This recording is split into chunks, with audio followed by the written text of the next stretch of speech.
হৃদয় মোৰ অতিকে চঞ্চল মহাৰাজ ৰাজভোগ বিলাস হেৰাল সকলো স্পৃহা জাগে অৱসাদ ৰজা হৈও লাগে মোৰ নাই যেনে কিবা আজি নাই মহাৰাজ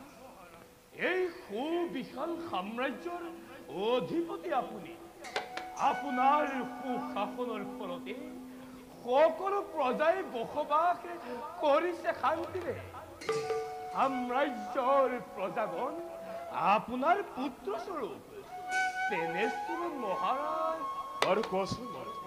মহাৰাজ সপোনৰ কথাবোৰ বাস্তৱত পৰিণত হয়নে কেতিয়া মহাৰাজ মনৰ উদ্ভ্ৰান্ত বাসনাবোৰে মূৰ্তিমন্ত হৈ দেখা দিয়ে গভীৰ নিদ্ৰা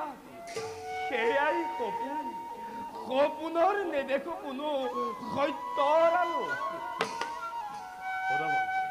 মহাৰাজ কমৰ সপোন গাই বিতুপন ৰূপৱতী তৰুণী যুৱতী পৰি আছে গভীৰ গৰ্ত মহাৰাজ পৰিত্ৰাণৰ হেতু কৰে আৰ্তনাদ ৰক্ষা কৰা ৰক্ষা কৰা ৰক্ষা কৰা বুলি তৰুণীৰ শুনি আৰ্তনাদ গাঁও চাপি গলো মই দুয়ো হাতী মেলি কিন্তু ধৰো ধৰো কৰোতে কিবা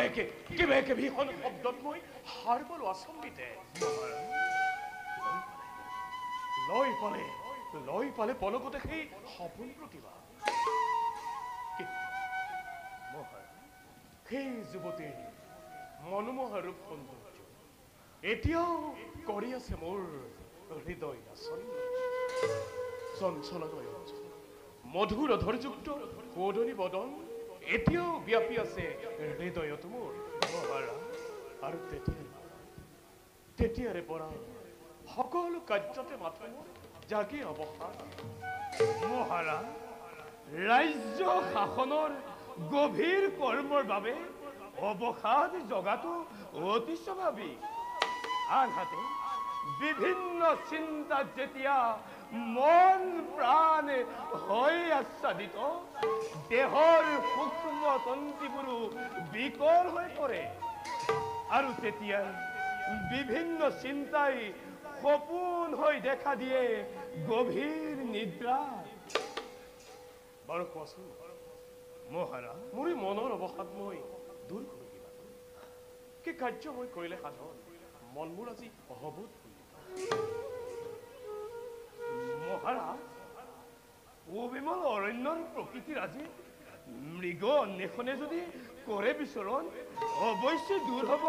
ক্লান্তি অৱসাদ। তেন্তে সেই হ'ব থাকা তুমি ৰাজকাৰ্য একেশ্বৰে যাওঁ মই প্ৰকৃতিৰ ৰম্যভূমি দূৰ কৰোঁ অৱসাদ মোৰ কাহিনী চাপ কৰা নাই বহুদিন মই মৃগৰ যাওক মহাৰাজ, দূৰ কৰক মনৰ ক্লান্তি অৱসাদ। আহি পুনৰ